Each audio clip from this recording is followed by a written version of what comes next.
नमस्कार, जोहार। झारखंड का एकमात्र सरकारी न्यूज चैनल क्लीन न्यूज में आपका स्वागत है। समस्या किसान से जुड़ा हो या हो पारा शिक्षकों का मुद्दा, हर खबर पर होगी हमारी पैनी नज़र। सभी खबर सिलेक्टेड और काम की है, तो वीडियो के अंत तक बने रहें। साथ ही आप न्यूज को किस गांव या शहर से देख रहे हैं, हमें कमेंट में ज़रूर बताइए। आज का लाइक हम 100 रखते हैं, उम्मीद है कि आप इसे पूरा करेंगे। और रोजाना पंचायत चुनाव का अपडेट पाने के लिए चैनल को सब्सक्राइब कर बेल आइकन को प्रेस करें। तो चलिए जानते हैं आज का मुख्य समाचार। झारखंड में मॉब लिंचिंग में गई जान तो दोषी को मृत्युदंड, बिल का मसौदा हुआ तैयार। झारखंड की हेमंत सोरेन सरकार मॉब लिंचिंग की घटनाओं को रोकने के लिए बेहद गंभीर है। प्रदेश सरकार ने मॉब लिंचिंग रोकथाम विधेयक 2021 का मसौदा तैयार किया है। झारखंड मॉब लिंचिंग विधेयक के मसौदे में मौत की स्थिति में मृत्युदंड का प्रावधान किया गया है। यदि विधानसभा से यह कानून पास हो जाता है तो पश्चिम बंगाल के बाद झारखंड ऐसा दूसरा प्रदेश बन जाएगा जहां मॉब लिंचिंग में मौत होने पर डेथ पेनल्टी का प्रावधान होगा। ड्राफ्ट में कहा गया है कि झारखंड सरकार प्रदेश के लोगों को संवैधानिक अधिकारों की रक्षा के लिए यह विधेयक लाने जा रही है। इस विधेयक में दोषियों के खिलाफ सजा के अन्य प्रावधान भी किए गए हैं। भ्रष्टाचार का गजब खेल, सरकारी राशन दुकानदार ने दिया 840 किलो चावल घर में नहीं रखने की जगह। झारखंड में भ्रष्टाचार का एक अजब खेल सामने आया है। सरकारी अनाज के वितरण में गड़बड़ पकड़ने जाने सरकारी राशन के दुकानदार ने 2 लाभार्थियों को एक साथ ही 840 किलोग्राम चावल पहुंचा दिया। इसे देखकर राशन कार्ड धारक खुश तो हो गए, लेकिन अब इतनी बड़ी मात्रा में मिले चावल को रखने की समस्या गहरा गई है।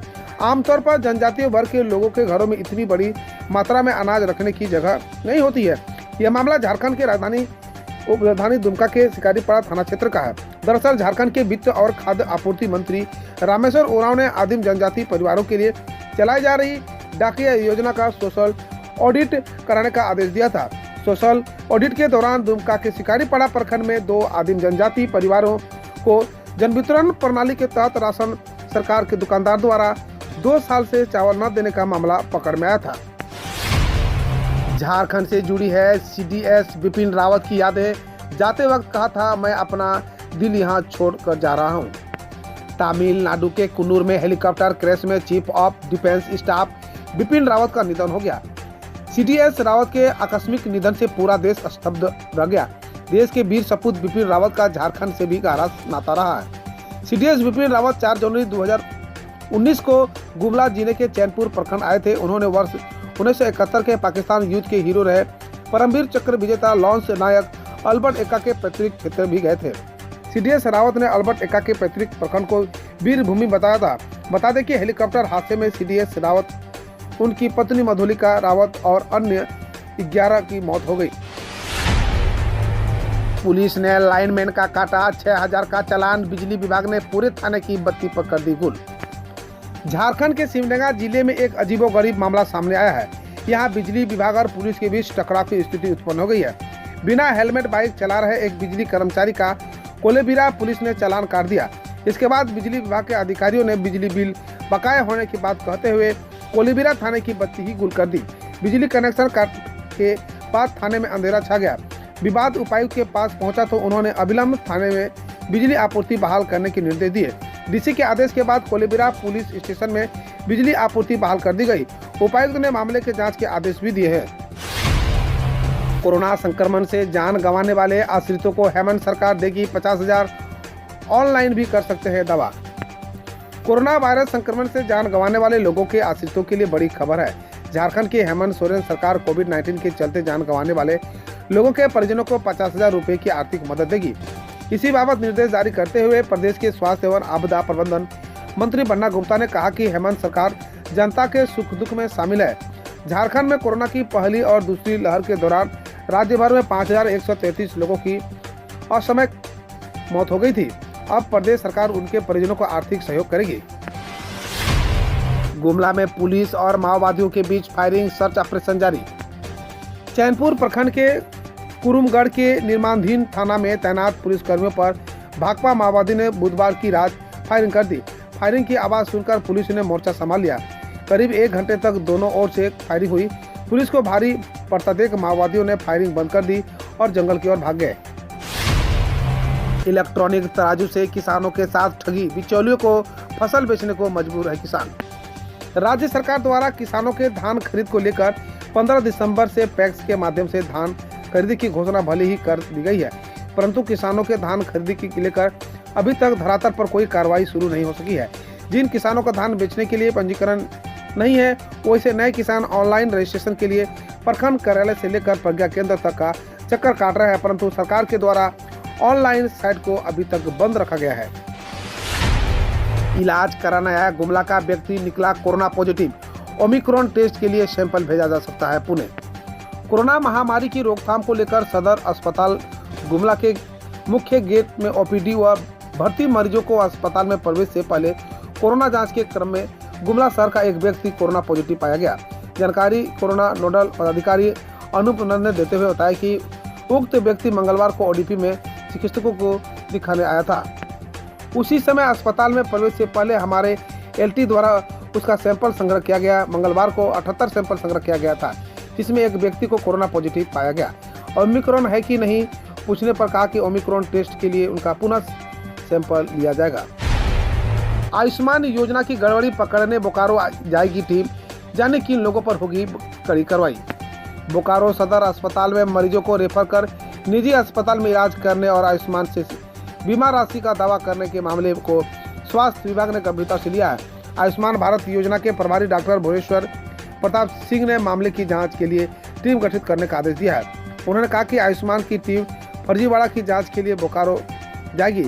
आयुष्मान योजना में गड़बड़ी की खबर बोकारो से लगातार मिल रही है, इससे छवि खराब हो रही है। ऐसे में चिन्हित लोगों की पहचान कर कार्रवाई करना जरूरी है। बुधवार को ही प्रभात खबर में सरकार से निजी अस्पताल में भेजे जा रहे मरीज शीर्ष समाचार प्रकाशित किया गया था। रांची रिम्स में लगी अत्याधुनिक कैथ लैब मशीन। रांची के रिम्स में 13 करोड़ की लागत से अत्याधुनिक कैथ लैब मशीन लगाई गई है। इसके लगने से हृदय रोगियों को काफी सुविधा मिलेगी।